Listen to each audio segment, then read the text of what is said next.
जय भोलेनाथ की जय, बोलो शंकर भगवान की जय, शिव महापुराण की जय।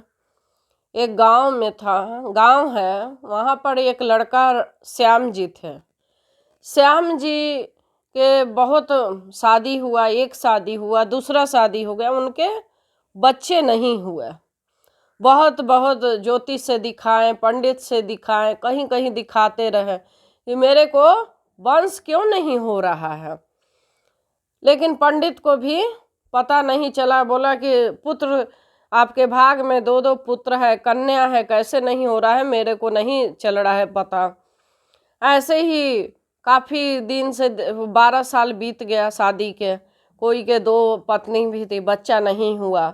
श्याम जी एक बार कोई गांव में भगत आता है, वहाँ पर गए, बोले कि हे भगत जी, बहुत साधु सन्यासी पुरोहित से अपना जन्म पत्री दिखाया, भाग्य दिखाया, सब बोलते हैं कि बहुत भाग्य उज्जवल है, घर में धन धान्य से घर भरा हुआ है, लेकिन एक पुत्र के अभिलाषा है, वो अभी तक मेरे घर में नहीं हुआ है। कौन मैंने पाप कर दिया, कौन ऐसा मैंने कर्म किया है, हे भगत जी मुझे बताइए, आप इतने बड़े शिव भगत हैं, कुछ तो कल्याण करिए, हमारे गांव में आए हैं, हम बहुत दुखी हैं।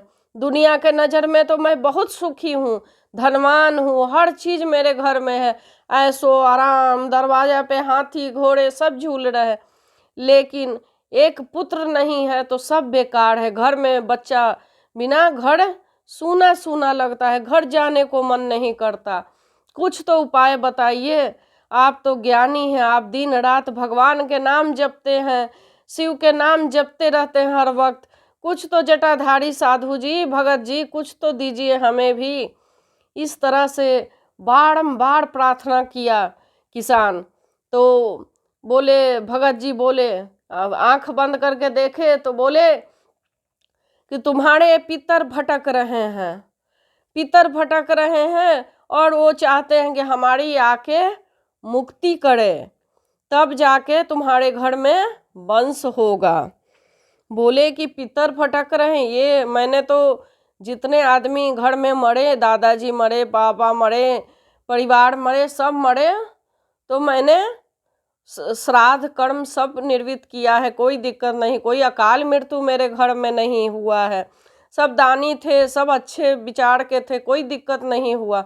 बोले कि भगत जी बोले कि जाओ गया में आश्विन महीना जो आता है उसमें श्राद्ध अमावस्या आता है, उसमें जाके 15 दिन का होता है, उसमें जाके गया में तुम पिंड दान दो, वहीं तुम्हारे पितर की मुक्ति होगी, तो तुमको वंश होगा, अन्यथा जिंदगी भर वंश नहीं होगा, कभी नहीं होगा, क्योंकि तुम्हारे पितर यही चाहते हैं। जब भगत जी का बात सुने तो रात भर बेचैन हुए कि भगत तो झूठ नहीं बोलता, भगत के क्या लेना देना, फटा हाल में रहता है, भगत क्या है, भगत तो जो कह दिया वही होना है, भगत में ही भगवान बसे रहते हैं, जरूर कोई बात है। दूसरे दिन श्राद्ध का पक्ष शुरू होने वाला था।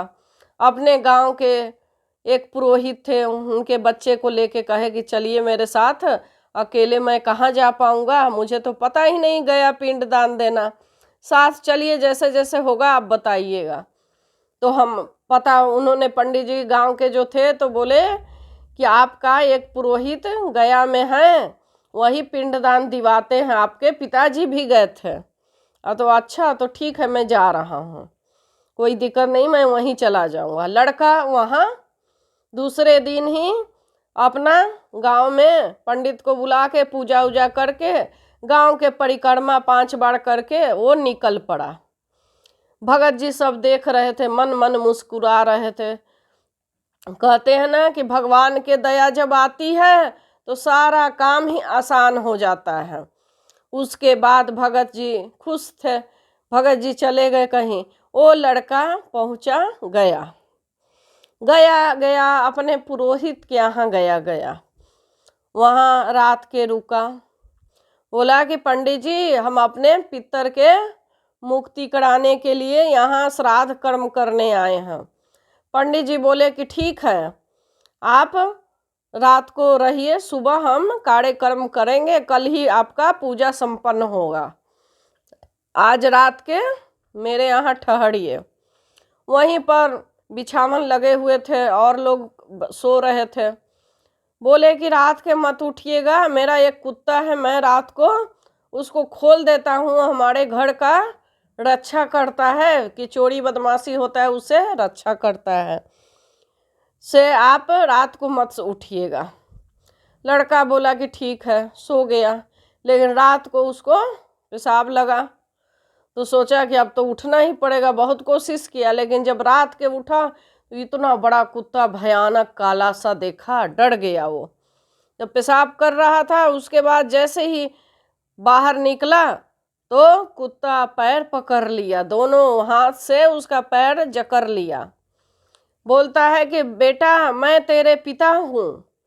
बोले कि आप मेरे पिता कैसे हो सकते हैं, आप तो कुत्ता है, मेरे पिता तो 10 साल पहले ही मर गए थे। तो नहीं, वही मैं हूँ तुम्हारा पिता, इस योनि में मैं कुत्ता बना हूँ। ये पंडित जी के पास मैं भी अपने पिता के मुक्ति के लिए श्राद्ध दान करने गया में आया था, लेकिन दक्षिणा स्वरूप 3 रुपया रहता था, मैं दे नहीं पाया, इसीलिए इनके घर में कुत्ता जन्म लेके इनका रखवाली कर रहा हूँ। सोच में पड़ गए, लड़का सोच में पड़ गया कि देखते हैं ये बात कितना सही है। फिर कुत्ता बोला कि सुबह इनको 10 गुना ब्याज समेत 99 रुपया बनता है, 100 रुपया पिता के नाम पर दे देना, मेरी मुक्ति हो जाएगी और तुम देख लेना। सुबह जैसे ही पंडित जी सुबह हुआ, नित्य कर्म उठ के आए सुबह, तो लड़का जो था वो जो गांव से आया था वो बोले कि इतना फलना गांव का मैं हूँ, मेरे पिताजी आपको दक्षिणा देना भूल गए थे, या पैसा नहीं था, ख़त्म हो गया था, 3 रुपया दक्षिणा बाकी रह गया। तो हाँ, तुम्हारे पिताजी के पास 3 रुपया था, वो बोले थे कि अगला बार आएंगे तो दे देंगे। बोले कि ठीक है लीजिए, अब ब्याज समेत आपका 99 रुपया बनता है, 100 रुपया पकड़िए।